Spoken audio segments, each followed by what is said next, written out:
Une tapisserie est l'aboutissement d'une succession d'étapes. Disons que d'une façon générale, il y a tout d'abord, surtout lorsque ce n'est pas une tapisserie mais une pièce d'un ensemble, alors un commanditaire ou un créateur qui choisit le sujet et qui en détermine les principaux éléments.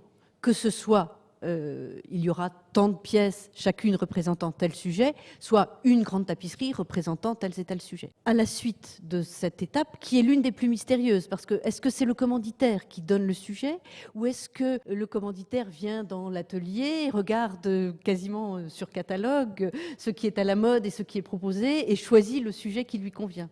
Bien malin qui peut le dire. Donc en tout cas, un thème ou plusieurs thèmes qui sont choisis, et à partir de là, un artiste qui est à cette époque-là le plus souvent un peintre, donne ce que l'on appelle la maquette ou le petit patron, c'est-à-dire les principaux éléments du motif ou des motifs à taille relativement limitée. Donc non pas aux dimensions finales de la tapisserie, mais sur une feuille de papier ou de parchemin. À partir donc de cet élément, qui est véritablement la création du sujet, un cartonnier étend le motif aux dimensions de la pièce à réaliser par différents procédés.